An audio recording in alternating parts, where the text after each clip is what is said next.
안녕하세요. 머니워크의 박태우입니다. 지난주 금요일 5월 8일 밤이죠. 미국에서 4월 비농업 부문 고용을 발표를 합니다.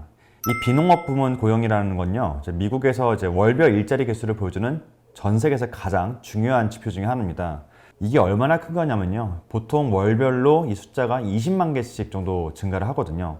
근데 한 달 만에 2,050만 개가 사라졌던 거는 한마디로 지난 10년간 미국 경제가 쌓아왔던 일자리가 단 한순간에 사라졌다는 걸 의미합니다. 단순히 일자리 개수만 줄어든 게 아니라 우리의 익숙한 이 실업률 지표도 거의 완전 고용이라 불렸던 3%대 초반에서 무려 14.7%까지 폭등을 하게 됩니다. 근데 시장 반응이 좀 웃겨요. 이런 최악의 성적표를 받아봤을 때는 주식이 떨어지는 게 당연한 것 같은데 오히려 주식은 생각보다 그렇게 나쁘지 않은데 하고 오릅니다. 그냥 기대치보다 좀 좋게 나와서 오른 정도가 아니라 사실 지금 주가 수준이 코로나 사태가 발생하기 이전 수준까지 회복하는 기염을 토해내게 됩니다. 코스닥하고 미국의 나스닥이 연초 대비 플러스 전환하는 현상을 보여줬는데 코스피나 미국의 S&P 500 또는 다우존스보다도 훨씬 큰 상승률을 보이고 있습니다. 그래서 전반적으로 시장이 오르고 있지만 그 중에서도 이 상승의 실체가 있는 코로나 덕분에 정말로 더 좋아진 업종을 한번 간단하게 소개시켜 드릴까 합니다. 코로나 사태라는 게 자세히 살펴보면은 코로나 덕분에 사업이 더 번창하는 기업들도 있습니다. 그래서 그런 기업들을 몇 가지 유형으로 나눠서 좀 설명을 드릴게요. 첫 번째 유형은 코로나19 사태로 인해서 직접적인 수혜를 입은 제약바이오죠. 그래서 최근에 뉴스를 보면은 이 코로나19 치료제나 백신을 개발에 착수했다라는 뉴스만으로도 주가가 하루에 30%씩 오르는 그런 기현상이 벌어지고 있어요. 아무래도 이거는 사실 치료제나 백신을 논하기엔 굉장히 먼 얘기이기 때문에 이런 업종이나 주식에 투자를 하는 건 아무래도 좀 위험하다고 볼 수가 있고요. 그보다 조금 더 현실성이 있는 실체가 있는 기업도 좀 알려드리면은 코로나19 치료 관련해서 렘데시비르가 좀 계속 각광을 받고 있긴 하지만 그보다는 지금 혈장 치료제가 좀 효과가 있다고 합니다. 그래서 질본이나 정부에서 나와가지고 이 혈장 치료제를 확대해서 환자들에게 적용시키는 방법을 논하고 있는데 이때 이런 관련주가 많이 오르고 있습니다.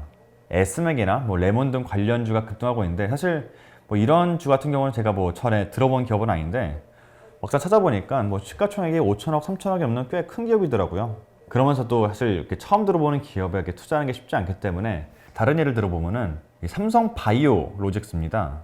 이 삼성바이오로직스가 사실 몇 년 전부터 이 분식 회계 이슈 때문에 주가가 반토막 이하로 떨어지는 아픔을 겪어둔 회사인데 최근의 차트를 보니까 벌써 지금 과거에 한창 잘 나갈 때 수준을 넘어서 최고가를 경신을 하고 있습니다. 근데 그 배경을 보면은 그런 해외 고객사로부터 수주를 더 따오면서 이런 실적이 좀 가시화되고 있는 게 있고요.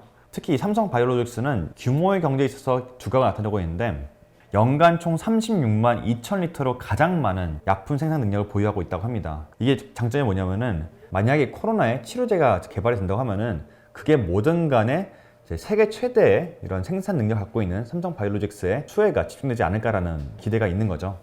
우리나라의 코로나 수혜주라고 하면 진단키트죠. 특히 지난 4월에는 오상 헬스케어가 제출한 코로나19 진단키트가 미국 FDA 긴급 사용 신청을 승인을 하면서 관련주인 오상자이엘이 하루에 30%까지 오르는 상한가를 기록하게 됩니다. 단순히 이 오상자이엘만 오른 게 아니라 진단키트의 대표 주자라고 할 수 있는 시젠도 거의 10% 이상 오르는 그런 기업을 보여줬죠. 그리고 이 코로나 수혜를 입은 두 번째 유형은 바로 반사이익 업종이라고 할 수 있겠습니다. 코로나19 바이러스가 확산이 되면서 사회적 거리두기를 시청하게 됐죠. 이러면서 떠오른 키워드가 바로 비대면 또는 언택트입니다. 대표적으로 할 수 있는 데가 보통 웹 콘텐츠에 대한 니즈도 올라갔고 그리고 그런 온라인 결제 이런 것도 올라가면서 전반적으로 IT 기업, 카카오나 네이버 같은 기업들의 실적이 1분기에 급격하게 개선이 되는 현상을 보여줍니다. 특히 카카오 같은 경우는 1분기 실적이 발표가 됐는데 영업이익이 882억 원을 기록하면서 이게 사실은 작년 동기 대비 3배가 넘는 숫자거든요. 그래서 이 코로나로 인한 수혜를 톡톡히 입은 기업이라고 할 수 있겠습니다. 그리고 아까 제가 웹 콘텐츠에 대한 수요가 많이 늘어났다고 했는데 이 웹 콘텐츠 중에 가장 대표적이라고 할 수 있는 게 게임이라고 할 수 있겠죠.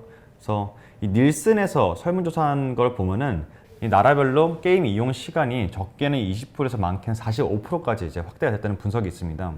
실제로 우리나라도 보면은 올해 2월, 3월 게임 이용 시간과 이 데이터 사용량이 지난해와 비교해서 약 25에서 40% 정도 증가했다고 얘기를 하고 있습니다. 이런 IT나 이 소프트웨어 기업들이 언택트 바람을 타고 굉장히 선방을 했다 하면은 또 다른 측면에서 굉장히 선전하고 있는 이제 기업들이 있는데 의외의 곳이 바로 보험업종입니다. 이 코로나19 바이러스 때문에 일단 사람들이 병원을 안 가죠. 왜냐하면 병원 갔다가 2차 감염을 얻는 수가 있잖아요. 그래서 소위 말하는 실손보험의 그런 청구가 줄어드는 효과가 있는 거고, 기본적으로 사람들이 이제 외부 활동이 좀 줄어들다 보니까 당연히 자동차도 안 타고 교통사고 건수도 줄어들게 됩니다. 이런 게 전부 다 손보사한테는 그런 손해율을 줄이는, 그래서 영업이익을 늘려주는 이제 효과로 작용하게 되는 거죠. 이뿐만이 아니라 사회적 거리두기랑 이런 집에서 머무르는 시간이 길어지면서 좀 의외의 곳에서 좀 실적 개선이 나타나고 있는데, 예를 들면은 가전이나 가구, 인테리어를 넣을 수 있습니다. 집에 오래 있다 보니까 좀 그동안에 눈에 안 보였던 흠집도 보이고 새로운 가구나 가전 교체 수요도 생기고 그렇다는 거예요. 그래서 LG전자가 생각보다 나은 실적을 보여주는 게 결국 이 가전에서 급격하게 늘어나면서 실적 방어를 성공하게 됩니다. 이런 거는 백화점 매출도 마찬가지인데, 신세계 백화점 보면은 전년보다 전반적인 사이즈는 줄었는데 오히려 이 생활이나 명품에서는 약 2자릿수의 상승을 보여주면서 밖에 나가는 대신에 이 대체 소비 수요가 발생했다는 걸 좀 보여주고 있습니다. 마지막으로 코로나 덕분에 수혜를 본 세 번째 유형입니다. 얼핏 듣기에는 좀 모순적으로 들리는데, 코로나19 사태 한복판에서 이 석유화학 업종 기업들이 기사회생을 합니다. 글로벌 업체들과의 경쟁 강도가 심해지면서 사실상 여기서 돈을 제대로 벌기가 어려울 거라는 우울한 전망이 드리워져 있던 업종이었습니다. 모증권사에서는 이 석유화학 섹터가 아예 없어지기도 합니다. 왜냐하면 어차피 주가가 크게 오르기 어려울 것 같으니까 굳이 분석할 필요가 있겠냐는 거예요. 근데 이 석유화학 섹터가 어떻게 다시 이제 두각을 나타내는지 좀 설명을 드리면은, 최근에 2020년부터 2022년까지 중국 NCC 증설이라는 걸 보실 수가 있습니다. 이게 뭐냐면은 석유화학의 재료라고 할 수 있는 이제 나프타 크래커 설비인데, 과거에도 이런 비슷하게 중동하고 미국에서 설비를 증설한 적이 있습니다. 그런데 보면은 이 중국의 NCC 증설 예정돼 있는 게 과거 두 개를 합친 것보다 훨씬 많은 걸 이제 보실 수가 있습니다. 이렇게 공급 폭탄이 쏟아지다 보니까 석유화학 제품 가격이 올라갈 수가 없고, 그러다 보니까 이제 석유화학 회사들이 돈을 벌기가 굉장히 어려운 상황이었던 거죠. 그래서 유가가 확 떨어지면은 어떤 일이 발생하느냐, 이거를 재료로 하는 석유화학 업종 기업들의 수익성이 좋아집니다. 이 글로벌 경기가 한바탕 난리를 친 바람에 달러 환율이 올라가서 수출로 먹고 사는 이 기업들이 갑자기 수익성이 더 올라가는 효과를 얻게 된 거죠. 게다가 아까 증설 폭탄에 대해서 말씀을 드렸는데, 이 코로나로 인해서 글로벌 수요가 급격하게 줄어들 거란 예상이 있다 보니까 열심히 설비를 짓고 있던 중국에서도 이 신규 설비 가동을 시작 안 한다거나 아예 증설 일정 자체를 뒤로 미룰 수 있다는 기대감이 발생하게 됩니다. 유가가 급격하게 하락을 하면서 이 NCC를 기반으로 하는 이제 국내 업체들이 그런 셰일 가스를 기반으로 하는 그런 미국 업체들보다 그런 원가 경쟁력에서 또 앞서게 되면서 전반적으로 수익이 나아질지 모른다는 기대감이 섞여서 나오는 거죠. 사실 이런 게 되게 재밌는 게, 이 연초만 하더라도 모두가 이 석유화학 기업은 정말 장기간 앞으로 어려울 거다라고 모두 얘기했었는데, 업계에서 30년을 일했던 저희 옆에 계시는 이제 부장님이 말씀하신 게, 아무리 그래도 하늘이 무너져도 솟아날 구멍이 있다고 죽어란 법이 없다 이렇게 웃으면서 말씀하신 게 있었어요. 참 그 말이 무섭게 한 달이 안 돼가지고 이렇게 또 석유화학 기업이 살아날 수 있는 구멍이 이 코로나 사태로 이제 마련이 되는 재미있는 현상이 나타났습니다. 오늘은 이 코로나 사태로 이제 모두가 어려운 가운데도 이제 반전이 있는 이제 업종들에 좀 살펴봤는데요. 제가 서두에서 말씀드렸다시피 이 경제 상황이 그렇게 주식 투자를 하기에 우호적인 상황이 아닙니다. 증시가 전반적으로 다 오르고 있기는 하지만 사실은 되게 많은 기업들이 실적은 나빠지는데 오히려 주가가 오르는 좀 불안한 상승을 보이는 애들이 많이 있거든요. 그렇기 때문에 오늘 살펴본 것처럼 이 코로나 사태로 인해서 이 사업의 실체가 더 튼튼하게 된 기업들을 눈여겨보시는 게 주식 투자하실 때 리스크 관리하는 좋은 방법이 아닐까 합니다.